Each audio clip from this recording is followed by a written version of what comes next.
Next video lecture में आगे बढ़ते हैं।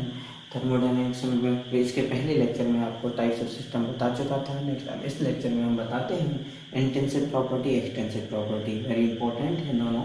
इंटेंसिव प्रॉपर्टी क्या होती है? तो इंटेंसिव प्रॉपर्टी वह प्रॉपर्टी होती है जो कि सिस्टम के मास पर डिपेंड नहीं करती है, उसको हम लोग बोलते हैं इंटेंसिव प्रॉपर्टी। फिर से समझ लेते हैं, इंटेंसिव प्रॉपर्टी वह प्रॉपर्टी होती है जो कि सिस्टम के मास पर डिपेंड नहीं करती है, उसको हम लोग बोलते हैं इंटेंसिव प्रॉपर्टी।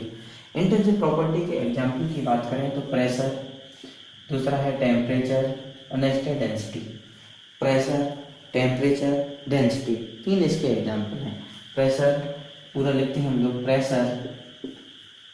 प्रेशर हो गया। टेम्परेचर का पूरा लिख देते हैं, टेम्परेचर। और नेक्स्ट हो जाएगा आपका डेंसिटी। तीन इसके एग्जाम्पल हैं। फिर समझ लेते हैं, इंटेंसिव प्रॉपर्टी वह प्रॉपर्टी होती हैं जो कि सिस्टम के मास पर डिपेंड नहीं करती हैं। Example pressure, temperature, density. Pressure का मतलब होता है दाब, टेम्परेचर का मतलब होता है ताप, और डेंसिटी का मतलब होता है घनत्व। मतलब सिंपल सी बात है, प्रेशर, टेम्परेचर, डेंसिटी ये सिस्टम की वह प्रॉपर्टी होती है जो कि मास पर डिपेंड नहीं करती हैं, इसलिए हम लोग इंटेंसिव प्रॉपर्टीज को बोलते हैं। लेकिन यहाँ पे डेंसिटी एक्सेप्शनल केस में भी आता है, क्योंकि डेंसिटी का फॉर्मूला होता है मास अपॉन वॉल्यूम, इसलिए ये एक्सेप्शन केस में आता है। लेकिन इसकी दूसरी कंडीशन ये है कि अगर हम बात करें 1 लीटर वाटर की डेंसिटी 1000 kg/m की होती है एट 4 डिग्री सेंटीग्रेड, क्योंकि हम मानते हैं कि 4 डिग्री सेंटीग्रेड पे वाटर प्योर रहता है, तो वहाँ पर जो डेंसिटी होती है वो 1000 kg/m की होती है। इसी हिसाब से बाकी कितना भी वाटर ले लें आप, 10 लीटर, 20 लीटर, 30, तो उसकी डेंसिटी हम ये मान के चलते हैं कि फिक्स है। तो फिर नेक्स्ट हम बात करते हैं extensive property. Extensive property intensive property के जस्ट अपोजिट है। एक्सटेंसिव प्रॉपर्टी वह प्रॉपर्टी जो सिस्टम के मास पर डिपेंड करती है, उसको हम लोग बोलते हैं एक्सटेंसिव प्रॉपर्टी। तो एक्सटेंसिव प्रॉपर्टी वह प्रॉपर्टी जो कि सिस्टम के मास पर डिपेंड करती है, उसको हम लोग एक्सटेंसिव प्रॉपर्टी बोलते हैं। एक्सटेंसिव प्रॉपर्टी की बात करें तो यहाँ पे एक्सटेंसिव प्रॉपर्टी में एग्जाम्पल आता है मास, सेकंड एग्जाम्पल आता है वॉल्यूम का। दो यहाँ पे एग्जाम्पल हैं, मास, वॉल्यूम। यहाँ पे एग्जाम्पल और हो सकते हैं, एंट्रोपी भी हो सकती है, एंथैल्पी भी हो सकती है, इंटरनल एनर्जी भी हो सकती है। क्योंकि मैं यहाँ पे जनरल एग्जाम्पल दे रहा हूँ, 1 से 2 की आप लोगों को ध्यान रहे। तो एक्सटेंसिव प्रॉपर्टी वह प्रॉपर्टी जो सिस्टम के मास पर डिपेंड करती हैं, उसको हम लोग एक्सटेंसिव प्रॉपर्टी बोलते हैं। एग्जाम्पल हो गया मास, नेक्स्ट हो गया यहाँ पे वॉल्यूम। दो आपके यहाँ पे एग्जाम्पल हो गए। अब इसके बात करते हैं कि इनमें डिफरेंस कैसे बताएंगे आप, कैसे इंटेंसिव प्रॉपर्टी, कैसे एक्सटेंसिव प्रॉपर्टी प्रैक्टिकली एग्जाम्पल के साथ। तो हमने एक कंटेनर ले लिया, हमने माना इसमें कोई भी फ्लूइड है, माना उसका प्रेशर P है, टेम्परेचर T है, डेंसिटी ρ है, मास m है और वॉल्यूम भी है।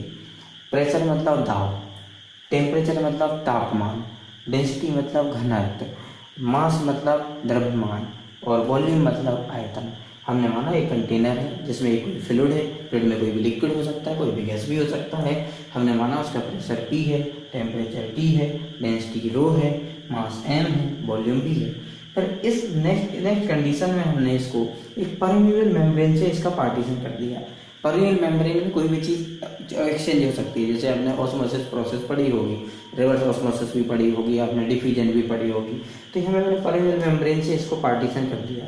तो आप देखेंगे कि इसमें प्रेशर देखेंगे दोनों कंपार्टमेंट में सेम रहेगा। यहाँ पे भी प्रेशर P था, यहाँ पे भी प्रेशर P है, यहाँ पे भी टेम्परेचर T था, यहाँ पे भी टेम्परेचर T है, यहाँ पे डेंसिटी ρ थी, यहाँ पे भी डेंसिटी ρ है। लेकिन अगर बात करेंगे मास की, तो मास यहाँ हाफ हो जाएगा, यहाँ पे भी मास हाफ हो जाएगा, वॉल्यूम यहाँ पे भी हाफ हो जाएगा, वॉल्यूम यहाँ पे भी हाफ हो जाएगा। मतलब सिंपल से कहने का कि इंटेंसिव प्रॉपर्टी वह प्रॉपर्टी थी जो कि सिस्टम के मास पर डिपेंड नहीं होती हैं या नहीं करते। तो एग्जांपल यहाँ देखेंगे आप, प्रेशर, टेम्परेचर, डेंसिटी, ये इंटेंसिव प्रॉपर्टी में आएंगी। इंटेंसिव प्रॉपर्टी क्योंकि ये मास पर डिपेंड नहीं कर रही, सिस्टम के मास पर डिपेंड नहीं कर रहे।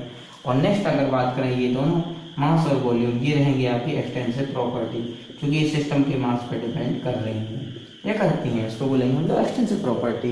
तो मास और वॉल्यूम दोनों हाफ हाफ हो गए हैं, क्योंकि हमने डिवाइड कर दिया था इसको, तो इन्हें बोलेंगे हम लोग extensive property. Intensive property, extensive property में ये डिफरेंस हो गया। नेक्स्ट फिर हम उसके बाद नेक्स्ट टॉपिक आता है types of equilibrium. Types of equilibrium में सबसे पहले आता है थर्मल इक्विलिब्रियम। सबसे पहले हम बात करेंगे थर्मल इक्विलिब्रियम की। तो थर्मल इक्विलिब्रियम हम लोग समझते हैं, थर्मल इक्विलिब्रियम का मतलब है कि सिस्टम है, अगर कोई सिस्टम है, सिस्टम के हर एक पॉइंट पर जो टेम्परेचर होना चाहिए वो सेम होना चाहिए। थर्मल का मतलब यहाँ पे टेम्परेचर से है। सिस्टम के हर एक पॉइंट पर अगर टेम्परेचर जो होगा वो सेम होगा, उसे हम लोग बोलते हैं थर्मल इक्विलिब्रियम। मतलब ये सिस्टम है, सिस्टम के हर एक पॉइंट पे, एग्जाम्पल मान लिया आपने यहाँ, मान लिया 10 डिग्री सेंटीग्रेड टेम्परेचर है, तो इसके हर एक पॉइंट पर जो टेम्परेचर होना चाहिए वो 10 डिग्री सेंटीग्रेड ही होना चाहिए।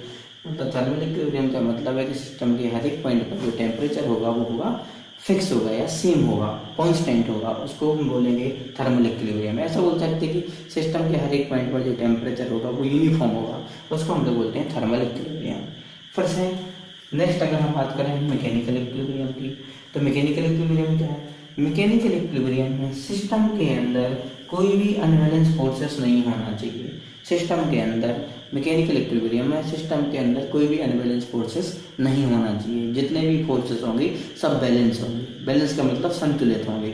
सभी जो फोर्सेस होंगे वो सब बैलेंस होंगे। जैसे एग्जांपल ले लेते हैं, मान लिया यहाँ पे अगर कोई प्रेशर की वजह से फोर्स लग रहा है या सिंपल कोई फोर्स लग रहा है, मान लिया 10 न्यूटन का फोर्स लग रहा है, तो इसके जस्ट अपोजिट डायरेक्शन में भी 10 न्यूटन का फोर्स लगेगा ताकि आपस में कैंसिल हो जाएगा, तो टोटल जो फोर्स होगा वो बैलेंस रहेंगी। और एग्जाम्पल ले लेते हैं, मान लीजिए यहाँ पे 15 न्यूटन का फोर्स लग रहा है, तो इसके जस्ट अपोजिट डायरेक्शन में भी इतना ही लगेगा, 15 न्यूटन का फोर्स लगेगा जो कि जस्ट अपोजिट डायरेक्शन में, जो टोटल फोर्स होगा वो बैलेंस हो जाएगा। तो इसे हम बोलेंगे मैकेनिकल इक्विलिब्रियम। मैकेनिकल इक्विलिब्रियम वह इक्विलिब्रियम है जिसमें सिस्टम के अंदर हर एक पॉइंट पर जो फोर्स होना चाहिए, सिस्टम के अंदर जो फोर्स होना चाहिए वो बैलेंस होना चाहिए। सभी फोर्स बैलेंस, बैलेंस का मतलब सभी फोर्स जो रहेंगे, फोर्स मतलब बल, सभी बल संतुलित रहेंगे, मतलब सभी फोर्सेस बैलेंस कंडीशन में होंगे, उसको हम लोग बोलते हैं मैकेनिकल इक्विलिब्रियम। नेक्स्ट अगर हम बात करते हैं थर्ड इक्विलिब्रियम की, वो है आपकी केमिकल इक्विलिब्रियम।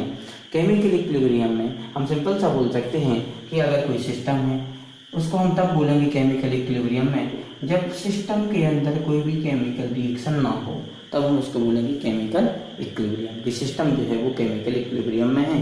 केमिकल इक्विलिब्रियम मतलब सिस्टम के अंदर कोई भी केमिकल रिएक्शन ना हो, मतलब सिस्टम जो होना चाहिए उसमें कोई भी केमिकल रिएक्शन ना हो, तो उसको हम लोग बोलेंगे केमिकल इक्विलिब्रियम। नेक्स्ट फिर इसके बाद बात करते हैं हम जीरोथ लॉ ऑफ थर्मोडायनेमिक्स की। तो zeroth law of thermodynamics next lecture में हम लोग